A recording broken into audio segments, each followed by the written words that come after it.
That's it. Like, his career is over. 3, 2, 1.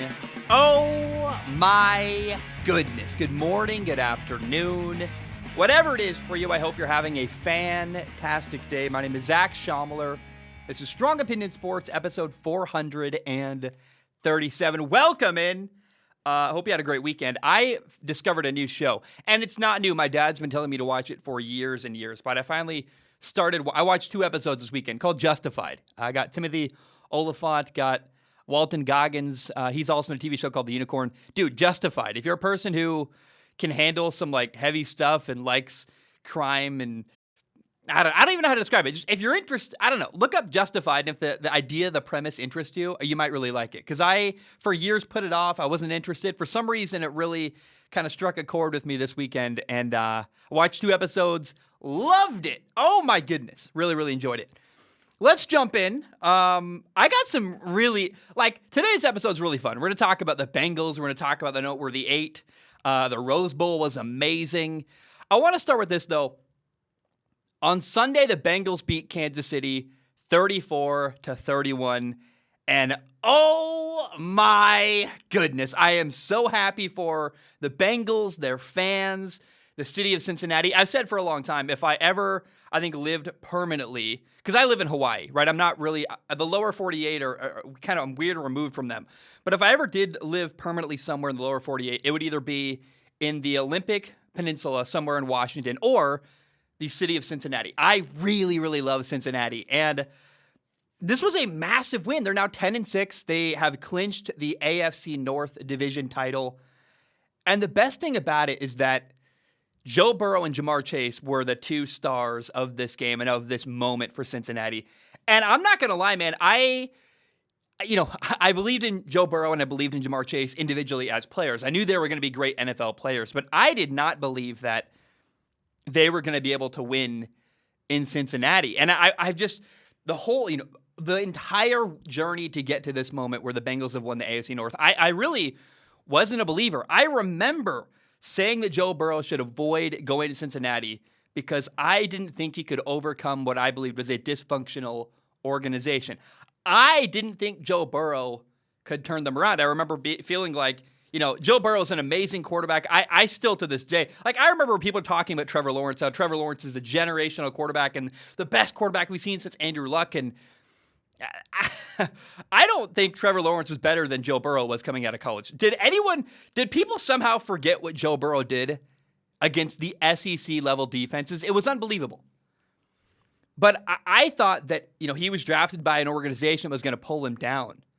And it's been exactly the opposite. Joe Burrow has elevated his organization. And Justin Herbert, who was drafted number 6 overall in the same draft class, gets a ton of love. Justin Herbert this, Justin Herbert that, and film people love him. And look, Justin Herbert is amazing.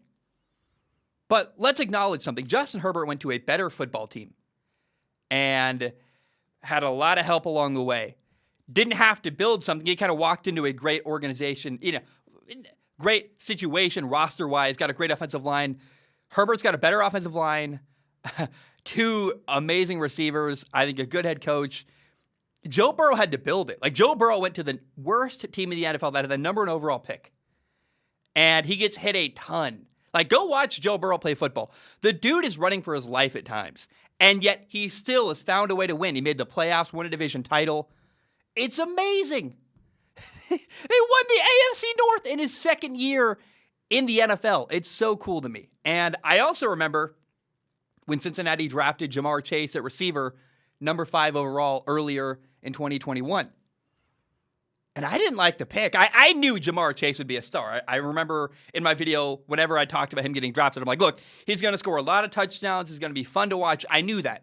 But the thing I did not believe was that he was going to help them win more football games. I thought that Jamar Chase is going to be fun and flashy, but they really needed an offensive lineman. And I would still argue, yeah, they do need to still build their offensive line. Well, let's be clear about one thing, though.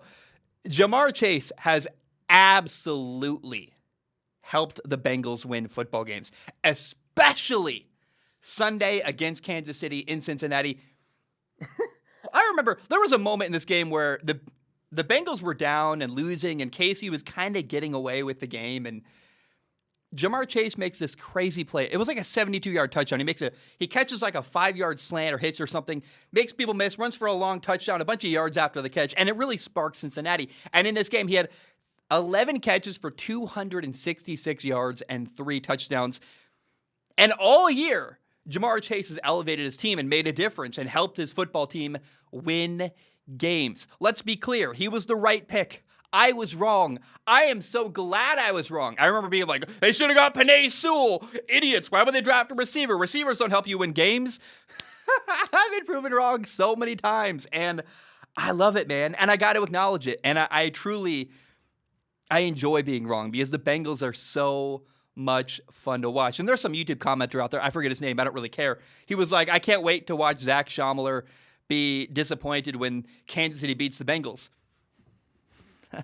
No, it was an awesome moment. Cincinnati won. And I really love what Joe Burrow has done elevating the Bengals. And beating Kansas City was the culmination of so many good moves made by Cincinnati. It's not just Jamar Chase. It's not just drafting Joe Burrow.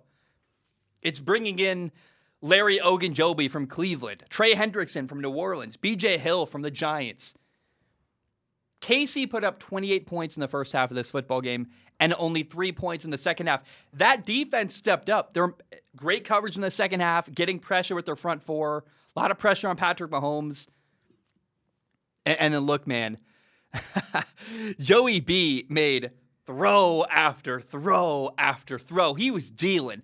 That dude looks like a Hall of Fame quarterback already. And it's kind of funny, actually. You know, the Ravens defensive coordinator like last week said, well, let's not put him in the Hall of Fame just yet. And yeah, it's a year or two. That's a bit ridiculous. Who knows how his career is going to play out. But I'm telling you, I am not overhyping Joe Burrow. In fact, if anything, I am somehow underselling Joe Burrow. Joe Burrow was 30 for 39 passing against a really good Kansas City defense. Casey's defense has really come alive in the second half of the year, and Joe Burrow shredded them. 446 yards, 4 touchdowns, 0 turnovers, and the guy got hit a ton. He's the most sacked quarterback in the entire NFL. The offensive line, they still need work. Joe got his nameplate ripped off of the back of his jersey. He was getting hit so much. He probably ripped him off. It's like, I'm sure he ripped the rest of it off himself. But I remember watching it slowly peel off his jersey going like, that thing's like barely hanging on. And in spite of the fact that the offensive line is struggling, in spite of the fact that he's having to really, how many times have you watched, if you watch Joe Burrow at all, he's avoiding sacks, he's making people miss, he's turning what should be losses into big throws downfield or running for yardage. And in spite of all the pressure in his face, he's won 10 games this year. He's thrown for 4,611 yards. And remember, Joe Burrow's coming off of a knee injury, like a catastrophic knee injury last year. And he's not the kind of athlete that Justin Herbert or Russ Wilson or Kyler Murray is. He's a pocket passer he's got some ability, but he's not a running quarterback like at all. And yet he's handling pressure in his face constantly. And I just don't know that a lot of quarterbacks could do what Joe Burrow has done. Tom Brady, I love Tom Brady. Tom Brady's Achilles heel is if you get pressure with a 4-man rush, it's over. Joe Burrow is getting constant pressure that way, and still, despite the matchups being wrong and the numbers, and he should be not able to succeed, he still is. It's unbelievable. And Jamar Chase and Joe Burrow look exactly like they did in college at LSU. Back shoulder fades, pinpoint accuracy, just play after play after play, beating man coverage. Like, hey, I'm sorry. Joe Burrow was looking more and more like an Aaron Rodgers type of quarterback where you just cannot play man coverage against Joe Burrow because he doesn't really care. If you can be in position, he's like, you can't beat a perfect throw. And I will throw a perfect throw. He had a back shoulder fade to, I believe it was Jamar Chase, but it could have been T. Higgins. I feel like he's just hitting throw after throw down the sideline all over the field. And, he had a deep ball to T. Higgins. He had a touchdown to Tyler Boyd.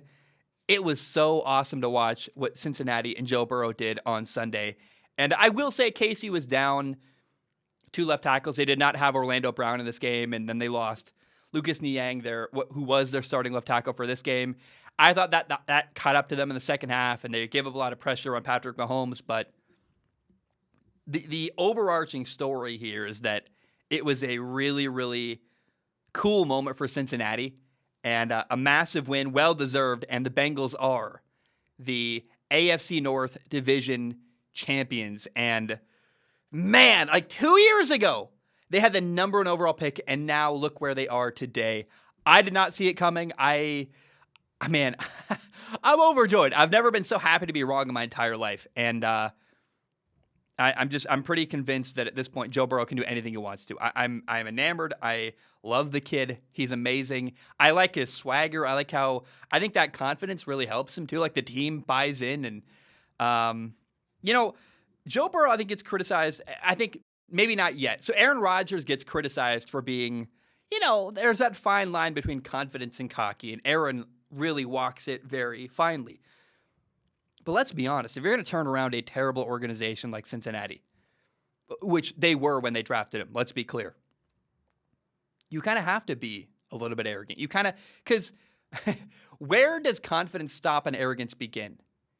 You really have to believe in yourself to say, I can walk into Cincinnati with the number 1 overall pick and in year 2 win the division, turn that football team around, win 10 games. So I really love the swagger, the confidence, and the poise Joe Burrow shows. And it's amazing, man. It really, what they've done in Cincinnati, what he's done in Cincinnati, turning that organization around. And he's had help, and they've made some really good moves as well. But I'm just in awe and blown away and very, very excited for the Bengals.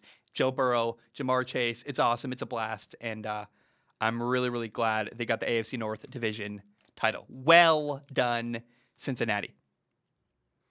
All right, let's talk about Tampa.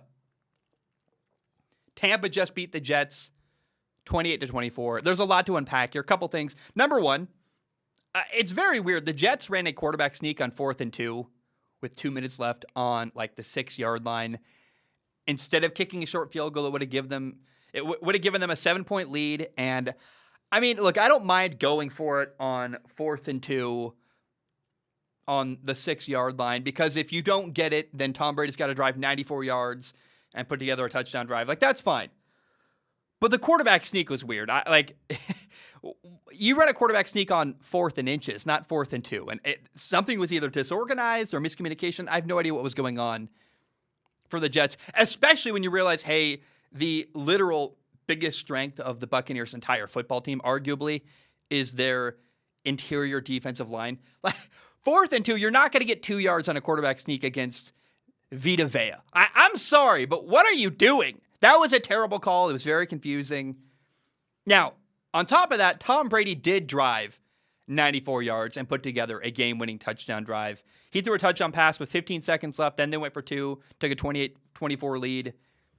And I just got to say, I feel bad for Jets fans. Not only did your team make some weird decisions down the stretch, but also I am sure you guys hate Tom Brady. And I don't even blame you. I love Tom Brady. I'm a fan of him. But if you're a Jets fan, go ahead and hate the guy, because for years, Tom Brady has terrorized your organization. And I bet you were glad. He finally leaves the AFC East. He's not the Patriots quarterback anymore. And you're like, finally we're free of dealing with Tom Brady ever again.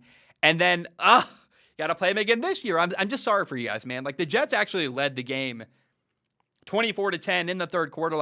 In the second half, they had a lead. And Tom Brady strikes again, steals the lead, wins the game, and poor Jets fans. Now, let's get into the main event, shall you say, from this Jets-Buccaneers game. The main story. In the middle of the game, Tampa Bay receiver Antonio Brown literally just quit and left. He took off his pads. He was yelling at people, threw his shirt into the stands, was yelling at fans. And he just, with 2 minutes left in the third quarter, walked off the field and quit the team. And why? Why did this happen? Well, it's complicated, because the honest answer, I think, is that, I believe he has mental health problems. And to me, that's not a guy that's entirely right in the head. And I mean that very respectfully. He was triggered because his coach, Bruce Arians, told him to go back into the game, which that's very mild and normal. In football, if your coach wants you to play, you go in the game. You don't really respond by quitting. It's an abnormal reaction to a very normal thing in football. And that's what tells me that Antonio Brown has mental health problems. It's really, frankly, sad. He's unhinged. He had a massive overreaction to a very normal thing in football. And I mean, yeah, maybe Bruce Arians said it in a way he didn't like. Bruce Arians can be blunt and can be rude, but like in football, people aren't always like jolly and happy all the time. And you have to be able to handle like normal human interaction that isn't always the most positive thing in the world. And to me, the massive overreaction from Antonio Brown was the sign of someone who was not acting like someone who was thinking clearly. And that makes me sad because honestly, look, Antonio Brown has been, for lack of a better term, right? I don't mean an offense, but he's been crazy or a lunatic or unhinged, whatever you want to call it, this whole time. It's not like Antonio Brown ever became a different person, right? We've seen the stories for years. It's been a weird roller coaster of events in Tampa. And the fact to me, what's crazy is that Tom Brady was able to manage that relationship as long as he did. It's really a testament to Tom Brady, which just says that Tom Brady made it work with Antonio Brown when literally nobody else could. And I don't know that Antonio Brown realizes this, but whether he knows or not, Antonio Brown just retired. By walking off the field in the middle of the third quarter, that's it. Like, his career is over. No one else is going to give him a shot. This was his last opportunity. The Buccaneers, frankly, gave Antonio Brown an opportunity when nobody else was willing to because of the Tom Brady connection, because Tom Brady had worked with him before and vouched for him and said, I'll manage him and manage that relationship. And to me, if anything, the Antonio Brown saga really does show a lot about Tom Brady in that he will do literally anything to win. He doesn't care. Like, he's like, can you play football? If you can play, I'll work with you and I'll find a way to make it work. Like, I can't even imagine what it was like to manage that relationship on a day-to-day basis. Like, what were practices like? How much was there walking on eggshells and being careful? And, because if something like that triggers a reaction from Antonio Brown where he's quitting football, go in the game. No, argue and, what was it really like? Because I'm sure we'll never know. But Antonio Brown seems incapable of handling a normal human interaction where I would imagine, look, Tom Brady's probably kissing his butt left and right, saying whatever he needs to say, telling him sweet nothings to make Antonio Brown stick around and woo him into working with Tampa Bay.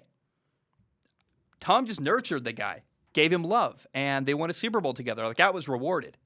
And I think Tom was able to overlook his off-the-field stuff because he's like, the guy can play football. And if it helps me win football games, that's literally all I care about. But I want to point out, nobody, I think, could have or would have worked with Antonio Brown as long as Tom Brady was able to make it work and make that happen. And I really agreed with what Tom Brady said after the game, which was that Brady said he needs help. We all love him. We care about him deeply. We want to see AB at his best, but unfortunately, that will not be with our team.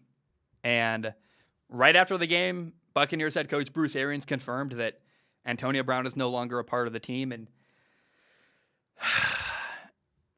Antonio Brown's career is over. And I honestly thought it was over. There have been multiple times in the last year or two where I've thought, is this it for Antonio Brown? Like, is this the moment where it's all over? And this turns out to be the last straw. Tampa was the only team willing to put up with what he brought to the table off the field. I think this was his last shot. And look, his meltdown is a bit funny. Let's acknowledge, right? It's a crazy moment. We've never seen anything like that, really. It's a meme. It's a really entertaining TikTok. But I encourage people to try not to laugh if you can. I don't begrudge anyone if your initial reaction, because my initial reaction was like, oh my gosh, like, what? Like, what? Kind of that incredulous. It was entertaining. It felt like a moment from like wrestling or something. You're like, what's happening here? This is very strange. So I don't want to come down and like judge anybody who had that reaction, because that's the reaction I had.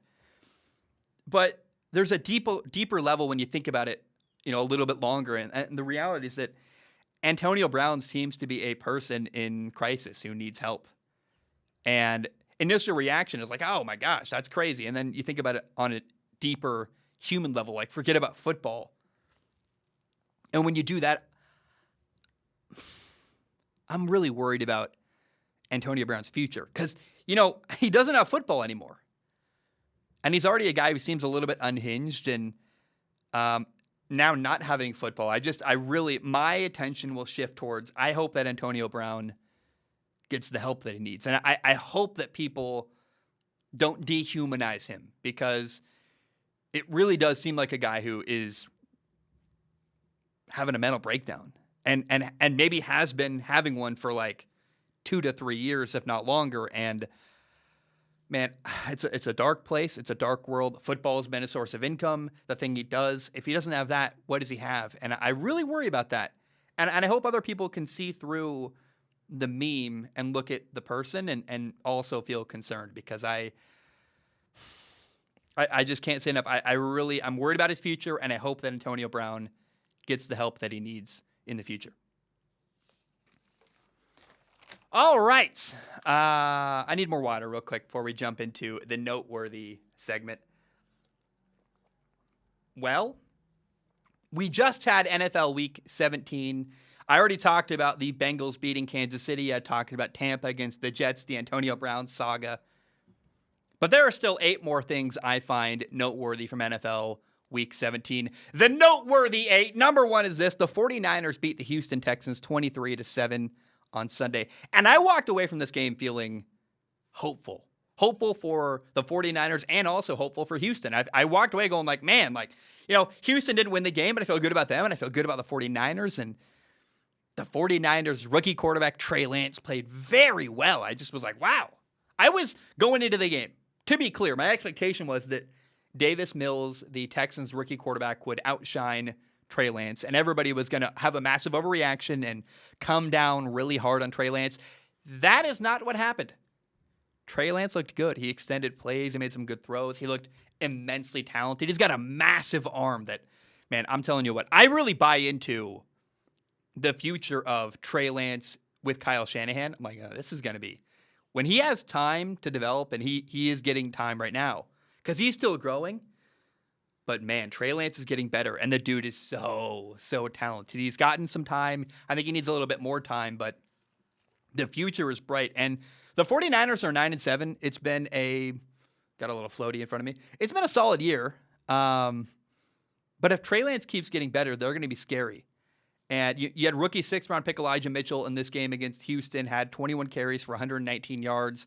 That's a piece I'm excited for next year. So next year, you got Elijah Mitchell, Brandon Ayuk, Deebo Samuel, George Kittle, Trey Lance at quarterback. I think the 49ers could be even better next year, because there's been a couple times this year where Jimmy Garoppolo at quarterback has limited and held back the 49ers offense. And he needs more time to grow, but I'm very excited about Trey Lance. And this was a good omen. To me, I'm like, I just walk away from this game going like, oh, thank God. Trey Lance not only, I think, has a bright future. I felt that way going in, but I was afraid the fan base was going to give up on him if he had a bad game, and he had a good game. And I hope everyone else agrees with me and is excited about the potential of Trey Lance in San Francisco, because Josh Allen had a rough rookie year too. Like, these guys who are really talented but not quite polished, you just got to take a step back, relax, let it work out, because look at Josh Allen now compared to year one. Like, he's a way better quarterback, and you get a really talented quarterback who's hungry and working hard, some good coaching, which he has in San Francisco, sky's the limit. And Trey Lance can do stuff that Jimmy Garoppolo simply is not capable of. And it's going to already look like it's already looking like it's paying off, and I'm excited about that. Then you got Houston, by the way. Houston is 4-12.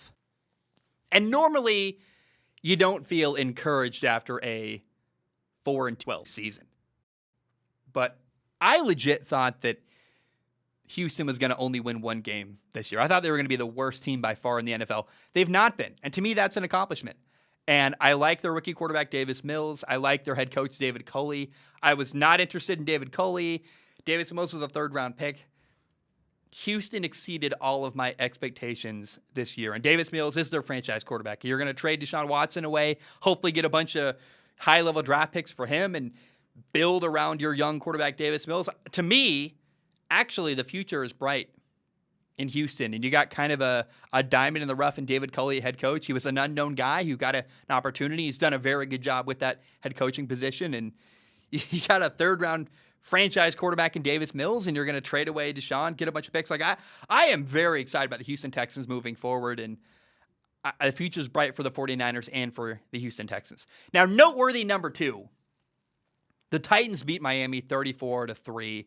Tennessee is now 11-5. They are now the number 1 seed in the AFC. Good for them. That's awesome. Deontay Foreman, their running back, had 26 carries for 132 yards and a touchdown.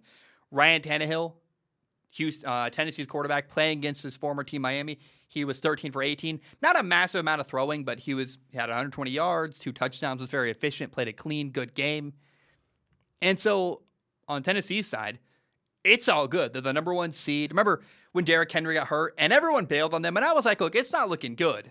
But I remember I was very careful to say when Derrick Henry got hurt, let's not count them out yet. Everyone rushed to write off Tennessee. I did not, and that really's paid off for me, and I'm glad because I think Tennessee, clearly, with the number 1 seed, is a good football team, and their year didn't end the minute Derrick Henry got hurt. Now, here's the main story from this game. Number 1, it's that Miami was eliminated from the playoffs. Miami is 8-8. They will not go into the NFL playoffs at all. Number 2, their young quarterback, Tua Tagovailoa, was not good. He needed to be impressive, and he was actually instead unconvincing is the word that comes to mind because he was 18 for 38 passing, 205 yards, no touchdowns, 1 interception, 1 fumble. So Tua had a 47% completion percentage and 2 turnovers. And I think Miami, to be clear, Miami needs another receiving weapon. They need to build their offensive line. But I do believe that Miami's going to trade for Deshaun Watson if they get the opportunity. And frankly, I believe Miami's front office is looking for reasons to replace Tua. And they're going to use this game against Tennessee, a game with the playoffs on the line against a good football team. I think Miami's going to use this game from Tua as a justification for getting rid of him. Because when you are in a situation where someone doesn't want you and they're looking for reasons to replace you, you got to be like perfect. And Tua had a chance to prove himself, and he did not. In fact, again, I think he gave the organization a reason to go, next. Now, personally, I would love to see Tua in New Orleans with the Saints. It's a perfect fit. They get a cheap quarterback in New Orleans. He's got a similar skill set to Drew Brees. Drew Brees and Sean Payton worked together for years in New Orleans, and Sean Payton is a coach who literally helped save Drew Brees' career after the team that drafted him did not want him. Does that sound familiar? That sounds like Tua. Also, weird, like just coincidental connection is that Drew Brees chose New Orleans over Miami. So maybe another guy, is better off in New Orleans instead of Miami. Maybe that could be Tua. I don't know. It also seems like New Orleans could be happy with Jameis Winston, who won some games. It could be another cheap option at quarterback. But I'm throwing that out there because I want to see Tua do well. And I think Tua could do well in New Orleans. And honestly, no offense to Tua, because he's got a limited skill set and he needs help. He needs good people around him, good coaching. He's not a guy like Justin Herbert who can run around and make people miss. And he's not, he needs to have good people around him. He needs help. I think New Orleans is one of the only places where Tua could go and be really, really good. Maybe Dallas doesn't need a quarterback. Like the teams that need a quarterback aren't very good. And I really think that Tua, other than New Orleans, he doesn't have a lot of good opportunities and good options. Maybe he goes to Tampa and eventually replaces Tom Brady. That's a thought too, but it's slim pickings for Tua if you want to see Tua on the field. And I'm really, really interested and concerned about his future with the Miami Dolphins. Okay, number 3, Arizona beat Dallas 25-22. Honestly, I was not that impressed with either team. Arizona won.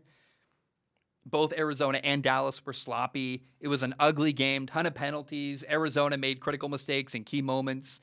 Dallas never led the game, not even once the entire game. I mean, Dak Prescott had a chance. They were down 22-14 with 10 minutes left, and he fumbled in the fourth quarter. Neither Dallas or Arizona looked like a team that's capable of winning a Super Bowl. It looked like two teams that are kind of lucky to have really good records that, are really not all that detail-oriented. And by the way, Dallas, it's kind of crazy. Dallas has not beat a good team like all year. They beat 2 of them. Dallas beat the Chargers and the Patriots. And literally that's it. Here are the rest of the Cowboys' wins this year. Other than LA, the Chargers, and the Patriots. They beat the Eagles. Hey, the Eagles are a playoff team. That's good for them. But then they beat the Panthers, the Giants twice, Minnesota, Atlanta, New Orleans, Washington twice. They've got 9 wins against basically bad football teams and the Eagles, whatever they are. They're like a playoff team, but they're not a Super Bowl contender. And I totally I'm going to go out on a limb here and say I'm pretty confident Cowboys fans would even agree. It's not that impressive of a resume. And at this point, I think Dallas they made the playoffs, good for them, but they're going to probably go one and done, lose in the wild card round, and year over, a short exit, because I just don't trust Dak Prescott. I don't really trust anybody on that football team. And like Trevon Diggs, their best corner. Ooh, he gives up massive plays. You know how many times he got beat by AJ Green on Sunday? So I think there's a lot of fool's gold going on in Dallas. By the way, Arizona ran a fake punt pass where I want to give a shout out to Jonathan Ward for Arizona. He made this crazy catch. It actually got called for pass interference, but declined because he actually caught the ball. He caught the ball David Tyree style on the back of a defender. And I would say that Jonathan Ward arguably had the catch of the year in the NFL. But here's my complaint. And I try not to complain about Joe Buck because Joe Buck, it's a hard job to broadcast live on national TV. I get it.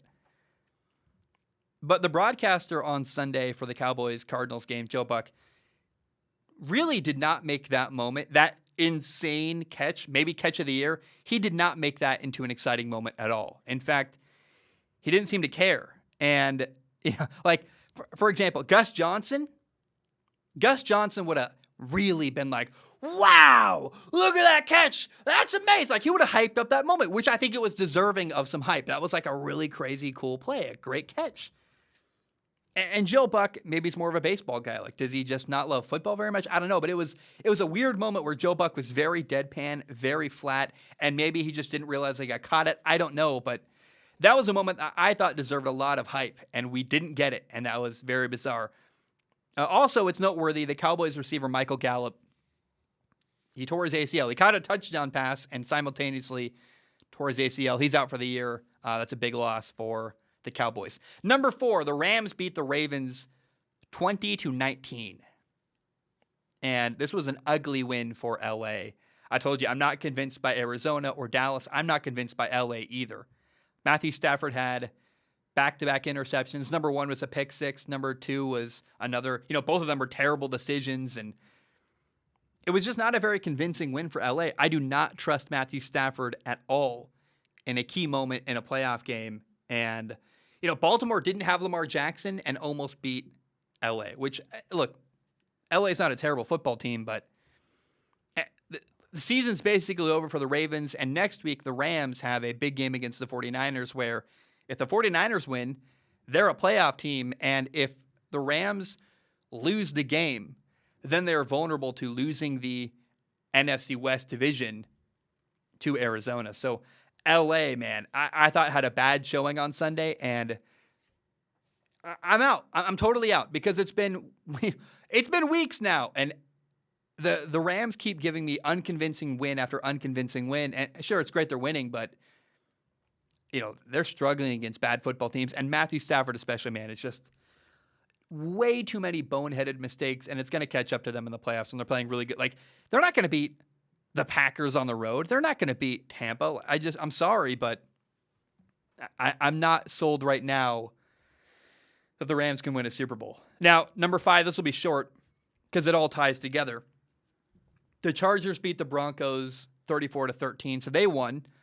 Really, the only noteworthy thing here is that Justin Herbert broke Phillip Rivers' franchise record for the most touchdown passes in a single year for the Chargers with 35 touchdown passes. So the Chargers won. And then number 6, the Raiders beat the Colts 23-20. So now you got 3 teams in the AFC that are all 9-7. The Raiders, the Colts, and LA. And there are only 2 spots in the playoffs. So the Chargers play the Raiders next week. Indy plays Jacksonville. So basically it's going to be Indy, and then whoever wins the Chargers-Raiders game on Sunday in the AFC playoffs. So that's a massive game next week between the Raiders and LA. By the way, I got to say, Derek Carr, the Raiders quarterback, is one of, if not the most underrated and underappreciated quarterback of my entire lifetime. The dude is so talented. And the Raiders have been kind of a mess his entire career. They've always been rebuilding. They've always had problems. And yet still, even despite the crazy year the Raiders have had this year, Derek Carr has his team in a position where they are a win away from making an appearance in the playoffs. And that, to me, is unbelievable. Derek Carr led the go-ahead touchdown drive in the fourth quarter. Then he led the game-winning field goal drive at the end of the fourth quarter. And guys, I am begging you, you got to give Derek Carr respect. I keep seeing people suggest that Derek Carr is going to get traded this offseason. What are you talking about? Who in the right mind is trading away Derek Carr? The disrespect level is unbelievable. And I just can't believe it at all. I'm very confused. Are they trading him to Seattle for Russell Wilson? Like, that's the only thing. Like, that would make sense because then both teams get a good quarterback and give a draft pick to Seattle. I mean, maybe that's what happens, or maybe Seattle gives a draft pick for Derek Carr. No, the Raiders give up a draft pick to get Russell Wilson because Russell Wilson is a better quarterback than Derek Carr. But my goodness. Number 7, Philly beat Washington 22-6. The Eagles clinched a playoff spot. And I just want to say that's very cool. That's all I have to say is that it's cool. Philly made the playoffs. I love Nick Sirianni, the head coach in Philly. I love Jalen Hurts, their quarterback. And I was not a believer in Nick Sirianni at all going into the year. And the fact that he's proven me wrong, the fact that he's really hard to hate on. Like, he's very easy to root for, Nick Sirianni. And I love Jalen Hurts. So go Philly. Good for them. That's really cool to see. Finally, number 8. It's national TV, so I probably should talk about it. On Sunday Night Football, the Packers beat Minnesota 37-10. I don't have much more to say than that. It's just, Aaron Rodgers was good. The Packers dominated. And Vikings quarterback Kirk Cousins did not play, so Minnesota basically had no chance against Green Bay in the cold on Sunday Night Football. All right, I am going to take a short break. When I return, we will talk about the Rose Bowl, and we will talk about the idea of opting out of bowl games in college football. My name is Zach Schaumler. I'm going to take a short break. I will be right back. All right, we are back. Hope you're doing very, very well. Let's now talk about college football for the final 2 topics of the show. On Saturday, we had the Rose Bowl, which is my personal favorite bowl game in the entire country, both because of nostalgia and because it's a really cool setting. It's truly awesome. You got, the mountains are turned pink during the game. The sun sets literally as the game goes on, and you start in the afternoon, you end at night, and it's just this beautiful, cool transformation, and you just don't get that in the Georgia, whatever dome it's called in Georgia, or the Mercedes-Benz Superdome in New Orleans. And I love it, man. I've always watched this game ever since I was a kid with my dad. And, my dad would make Skyline chili, which is basically spaghetti, chili, and cheese. And I remember watching with my dad, and it was just a glorious, fun time. And no doubt that is part of why I love the Rose Bowl. I also loved it this year because it was an amazing game. And I feel like almost every year the Rose Bowl is interesting and fun. It's a game that's on my bucket list. I want to go to one someday. I was also happy to see Chris Fowler and Kirk Herbstreit broadcasting. It was kind of like seeing old friends. They do it every year, and it's kind of a tradition. And, the game was crazy. It was action-packed. It came down to the very final play. At one point, there were 5 touchdowns in a 3-minute span. And it was also Utah's first ever game and first ever time in the Rose Bowl, which added to the fun. Utah led 35-21 at halftime, and Ohio State had this crazy comeback that won with a last-second field goal. It was awesome. It's everything I love about college football and football in general. I love when I don't know who's going to win. There's good storylines, and the game comes down to the very end. We got everything in the Rose Bowl. It was amazing. It was fun. I hope you enjoyed it as much as I did. And both quarterbacks are amazing, man. Everyone knows the Ohio State freshman quarterback, C.J. Stroud. He was, he's unreal. He was he was 4th in Heisman voting. In this game, he was 37 for 46 passing, 573 yards, 6 touchdowns, 1 interception. I'm going to talk a lot about Utah's quarterback, Cam Rising, and so I want to be clear. It's not because I think Cam Rising's better or more amazing. It's because I'm well aware how great C.J. Stroud is, and the dude took care of business, man. He brought his team back. They won the game. It was kind of unbelievable. Ohio State put together this last-second drive to win the game, and it was It was so easy for them. It was effortless. I mean, the game felt over as soon as they got the ball because CJ Stroud was just making throw after throw after throw. And the dude's amazing. He's a future NFL quarterback. And because I'm about to talk about Cam Rising a lot, I want it clear I'm not trying to overshadow Cam Rising with CJ Stroud. It's just that I was more surprised. And I have much more to say about Cam Rising because I know already how good CJ Stroud is. And I've talked about him a lot in the past. Now, I really want to be clear here. My favorite storyline in this entire game was Utah quarterback Cam Rising making a name for himself. I've never, this guy's not been on my radar at all. And his numbers were not as good as CJ Stroud's. But I just didn't really know about Cam Rising going into this game. And he was poised. He was accurate. He made some big-time throws. And Cam Rising caught me off guard because, he's never been on my radar as a potential NFL quarterback before. And it's kind of cool to look at his Instagram.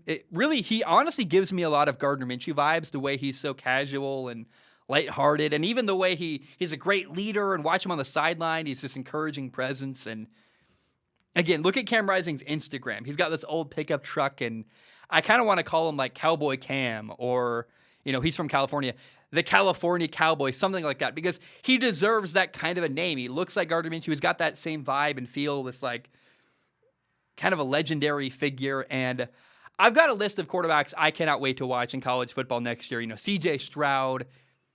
Keaton Slovis is probably my number one most anticipated quarterback. He's going to Pittsburgh. I love the guy.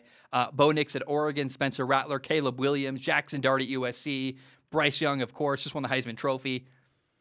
But Cam Rising is a guy that after the Rose Bowl, I am adding him to my list. He got my attention.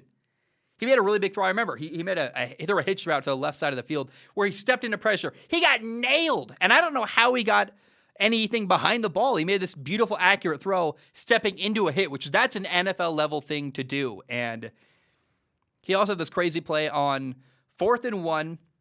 Utah's on their own 38-yard line with a 7-point lead in the first half. I don't know why they were going for it. Makes no sense to me, but Cam Rising ran for what should have been a 3-yard gain.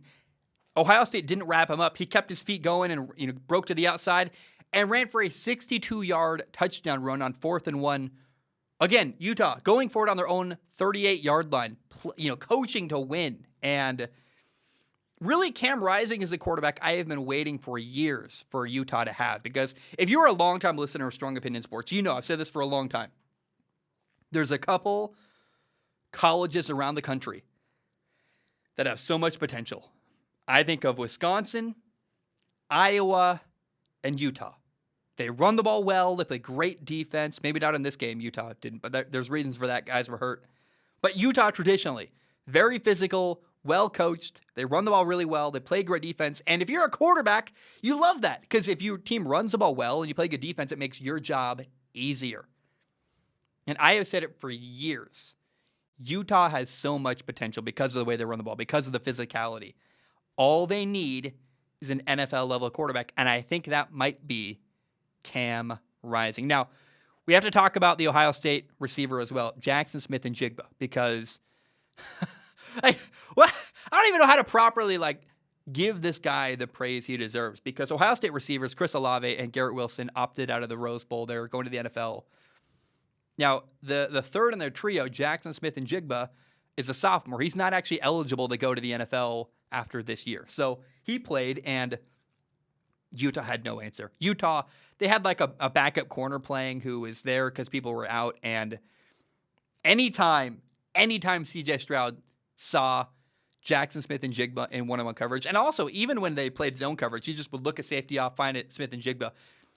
Jackson Smith-Njigba in this game had 15 catches for 347 yards and 3 touchdowns. It was an unbelievable performance. One of those rare games where you're like, I have just never seen that. It was him dominating from start to finish, and Utah simply could not guard him. It was crazy. He made big play after big play, great catches, run after the catch. He had one fumble on the 5-yard line where he could have had basically another touchdown if the ball didn't get knocked out of his hand. It's dude, it's one of the most dominating, impressive performances I've seen in a long time. And I was actually afraid that, Smith-Njigba was going to have this great game and then lose the game. And I'm glad that this incredible incredible dominating performance came in a game where they also won. Because every once in a while you see a guy who like dominates and kills it and they lose the game.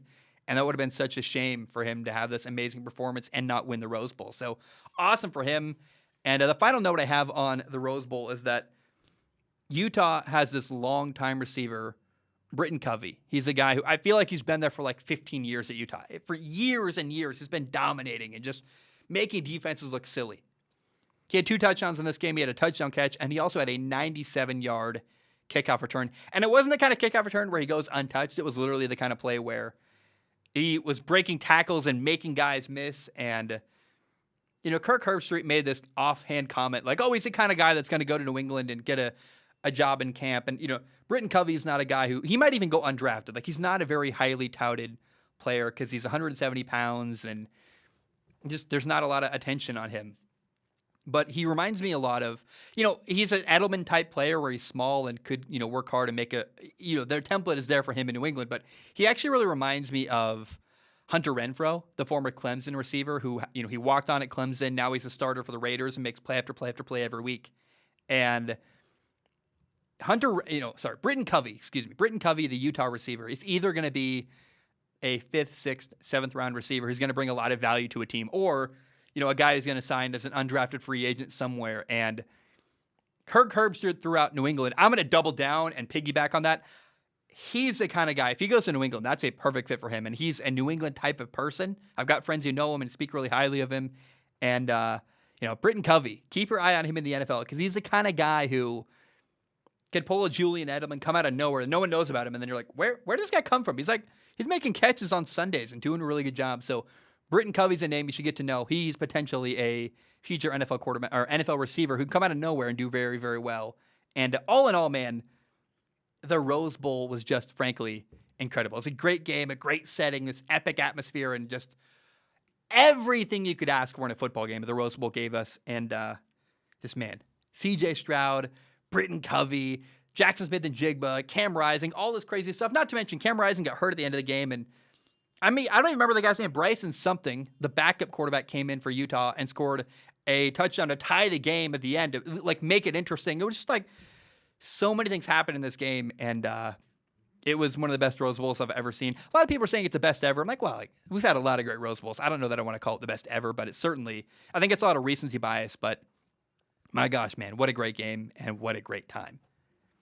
Let's end the show with this. So you can write in on Patreon. Go to patreon.com/Zach Schaumler to write in on Patreon. If you write in there for $1 a month, you can submit questions on Patreon.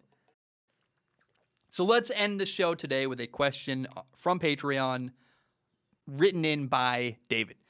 So David wrote in on Patreon. He said, hey, Zach, what are your thoughts on college athletes opting out of bowl games? I saw what Desmond Howard said about it, and he said opted out players have essentially, quote, lost their love for the game. And others have also said that players nowadays are just, quote, chasing the bag, too, instead of playing out the whole year. Then on the flip side, Matt Corral's current situation showed the exact reason why players do decide to opt out. I'm really curious what you think of all this, and I also really appreciate you opening up about your personal life. I have been learning quite a bit from you. Thanks. Thank you, David. So in case you didn't watch it, during the Sugar Bowl, I believe, it was Ole Miss against Baylor. The Ole Miss quarterback, Mississippi quarterback, Matt Corral, a future potential first-round pick. Arguably, some people think he's the best quarterback in the entire NFL draft. I think Malik Willis is, but that's a debate for another day. Matt Corral had a really bad injury to his knee, and there are some early reports that it might be just a knee sprain or an ankle sprain. It could be okay. I'm not really sure what it is. I actually waited. I was going to record about this on Saturday night after the game, and I'm like, if I wait to record about this, we might know what the injury is, completely by then. As of right now, as of recording time, I don't know. It's early on Monday morning, and I still don't know what the injury is. But here's my take on all this, man. First of all, it's totally okay to opt out of bowl games. Nobody opts out of a playoff game. So quarterbacks especially don't want to opt out of a bowl game because they think it gives a bad look and they're not invested and it's a bad leadership move or something like that. But bowl games don't matter. They're basically as meaningless as a NFL preseason game. They make the school a ton of money, but Watching Matt Corral get carted off is in one sense horrible, but it's also actually kind of a blessing in disguise for players because now they always have an example they can point to and say, we don't want to be Matt Corral. Potentially hurt our draft stock and hurt our career because we played in a meaningless bowl game. And here's the thing. A lot of people are saying, I don't love the game. No. Skipping a game that isn't in your best interest doesn't mean you don't love football.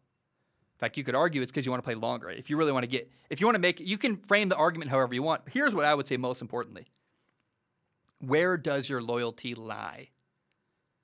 Do you owe anything to your university? Or do you owe more to your future kids, your parents, yourself? Who cares what a university?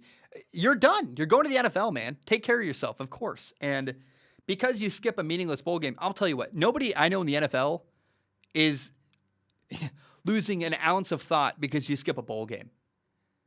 It's just silly to me. And we see these old hats it's an old mindset. I don't know what it is. Like bowl games are bad anyway. Anything we can do to get rid of bowl games, I'm all in favor for. And if you're a player who is having a hard time, like, should I play? Should I not? I just encourage you, man. Like, you owe nothing to your college team. And some people might play in the bowl game because it's an opportunity for them to get exposure and show the world what they can do. And that makes total sense. But if you're a first-round pick, you're locked, and you're going to, like, some bowl game that isn't a college football playoff game, even the Rose Bowl, like, opt out. Who cares? If you're a first-round pick, take care of yourself because you owe way more to your family, your kids, and yourself than you do your university. And I am all for players opting out of bowl games. They don't matter. I think they're going to go away in the next couple of years anyway. And it's so sad. They kept showing these clips of Matt Corral's face as he's just like on the sideline, devastated, potentially with I don't know what it is. I was like, is it a torn ACL? I don't know. It's just a horrible thought. And it looks like it might be, I'm hoping it's like a sprained ankle. But man, I have no problem at all with a player like Matt Corral, who's going to be a first-round pick, not playing in his bowl game. Kenny Pickett skipped the bowl game. Like it's okay, man. You got to put yourself first. And if anything, the Matt Corral lesson is that, and it's something we can point to for years, don't be like Matt Corral, because if you're a first-round pick and you're locked as a first-round pick, don't risk your future and also hurting your entire football career for a meaningless game. And, a player like, I think Jackson Smith-Njigba, the Ohio State receiver, put his name on the map. He made a dominating statement against Utah with 347 yards, 15 catches, 3 touchdowns. If you want to play in the Rose Bowl because you want to elevate your draft stock, absolutely. It's a great opportunity. But if you already have a secure position in the NFL draft and you don't need to elevate your stock anymore, what are you doing, man? Like, take care of your family, take care of yourself. And that's not being responsible and taking care of yourself does not mean you don't love football. It's completely, they're separate issues. And I don't know how you could possibly watch a guy, Kenny Pickett, the Pittsburgh quarterback, didn't play in the bowl game. You think Kenny Pickett doesn't love football? Like, that take from Desmond Howard is so absurd and silly. These guys work all the time, constantly. Dude, nobody really, Johnny Manziel maybe, but nobody plays the way Kenny Pickett does or Matt Corral does with all this level of attention to detail and preparation and work ethic and leadership and doesn't love the game. Like, come on, get out of here.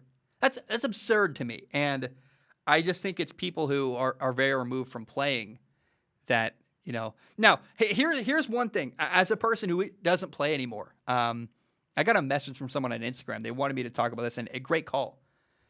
The weird reality here is it actually might help Matt Corral. Instead of going to a bad football team early in the first round, he might actually fall in the draft and go to a better football team that's more equipped to win. So there might be a silver lining in it, which is that if his draft stock does get hurt, he can fall in the draft to a better football team. Kind of like, I don't know why Mac Jones fell in the draft because he's not as talented, I guess. But you go to a team like the Patriots. Denver, by the way, is sitting there ready to win. They hopefully get a new coach, and Matt Corral goes there in Denver. That could be fun. I'm just saying, like, if Matt Corral, there's this, where did I see it? Unfortunately, I think it was actually, and I'm rambling now, but who's the guy? Dan Bilzerian. I I'm about to talk about this on the show. Dan Bilzerian was on Joe Rogan. I saw a clip of it on TikTok the other day. It actually was YouTube Shorts. Told the story about the Chinese farmer and how, I'm going to butcher it. The Chinese farmer had his horse run away. And everyone in the village said, oh, that's really bad. And he said, maybe. And the horse came back to the farm with 7 other wild horses. And so everyone said, oh, that's really good. You got a bunch of horses now. And the farmer said, maybe. And then the next day, the farmer's son took one of the wild horses out to ride and, to break him in. And the son broke his leg. And everyone in the village said, oh, that's horrible. Your horse, one of your new horses broke your son's leg. Well, the next day, someone from the military came and said, hey, we're drafting people in the military.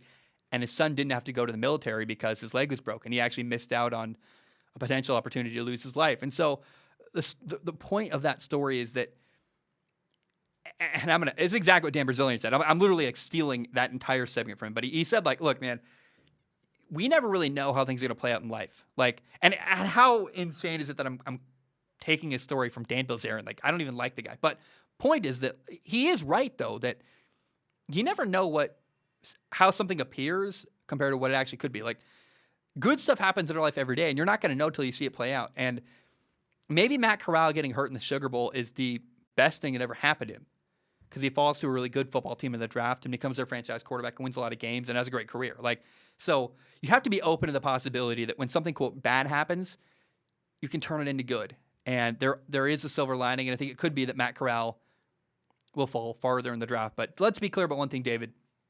It's totally fine for players to opt out of their bowl games, which I have no respect for, and I have no respect for the bowl games. I totally respect people. You know how much, by the way, it takes guts to say I'm not going to play. Like, you're going to get criticized and all this stuff, and it kind of reminds me of, I called off my engagement recently, and I would argue that it takes a lot of guts to call off an engagement and this big obligation and this thing that everyone's excited about in your family, and people are buying dresses and stuff, and I had to do what was right for me, even if a lot of people didn't understand and kind of bear the weight of that and the skepticism and criticism I'm going to get for that. And a college football player who doesn't play in their bowl game is going to hear it, and they're going to get criticized. But you got to do what's best for you. Who cares what other people think as long as you're doing what you know is best for yourself? And I think it would have been better for Matt Corral's future to not play in the bowl game. But again, let's go back to that story of the Chinese farmer. He didn't know that breaking his leg was actually a good thing. Losing your horse is a good thing because it brought you more horses, right? You never know when something that seems really bad ends up having a silver lining and being actually something really good for your future. Guys, I love you. I appreciate you. Thank you for listening to this episode, and hope you have a great day. I will enjoy Monday Night Football. Have a great day. Bam, we are